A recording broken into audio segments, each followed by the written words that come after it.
এবং গীবতের প্রকারভেদ। কি ভেদ? গীবতের প্রকার।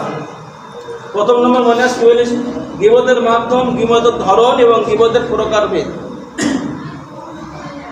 ওলামা ইকরামের পরিভাষায় গীবত 3 প্রকার। কয় প্রকার খেয়াল করি?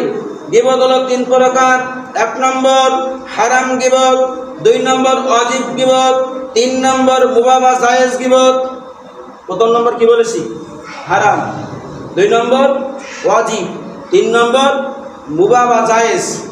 গীবত করা কি আছে? জায়েজ আছে, এবং এমন ক্ষেত্রে আছে যে ওয়াজিব, এবং প্রথম নম্বর হলো হারাম। কারোর অনুপস্থিতিতে তার দোষ ত্রুটির বর্ণনা দেওয়া সেটাকে পছন্দ করে না। কি বললাম? যে কারোর অনুপস্থিতি আছে ওই ব্যক্তি, তার দোষ ত্রুটি আপনি অন্যের সামনে বর্ণনা করছেন, বলছেন, ওই ব্যক্তি অপছন্দ করে। এটা হলো হারাম গীবত। কি গীবত? হারাম গীবত।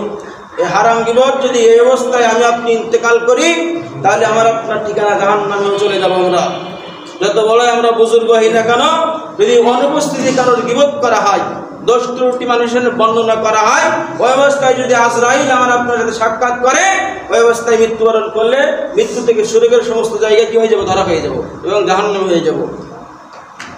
এবং ওয়াজিব গীবত মুসলিম সমাজকে বা ব্যক্তিকে সতর্ক সাবধান করার জন্য দোষ ত্রুটি বর্ণনা করা ক্ষেত্রে বিশেষ ওয়াজিব। এখানে মুসলিম সমাজকে, এই মুসলিম সমাজকে বাঁচানোর জন্য এবং ব্যক্তিকে সতর্ক করার জন্য, যে একজন জুলুমবাজ মানুষ আছে, অনেক আমানত তার খেয়ানত করে আছে, যমুক ব্যক্তি খারাপ, আমি জানি যে একজনের ক্ষতি করবে, এক্ষেত্রে তাকে বাঁচানোর জন্য গীবত করা ওয়াজিব। কি করা ওয়াজিব? গীবত করা ওয়াজিব। কারণ কোনো ব্যক্তি যদি খেয়ানত করে, বললাম অসৎ লোক হয়, জানি ওই ব্যক্তি সুদ খায়, ঘুষ খায়, অসৎ লোক, একটা মুসলমান আপনার কাছে জানতে চাইছে অমুক ব্যক্তি কেমন, ওই ক্ষেত্রে গীবত করা কি হবে? ওয়াজিব হয়ে যাবে। কারণ তাকে আপনি বাঁচালেন, সতর্ক করে দিলেন।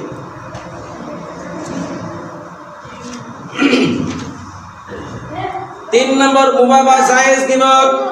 যদি নিন্দা করার পেছনে যুক্তি শরীয়ত সম্মত থাকে, খেয়াল করেন, যদি নিন্দা করার ক্ষেত্রে শরীয়ত সম্মত যুক্তি থাকে, কোনো কারণ থাকে, তবে সেটা করা জায়েজ। কি করা? সেই গীবত করা কি জায়েজ। শরীয়ত সম্মত যুক্তি থাকে, সেটা করা কি জায়েজ।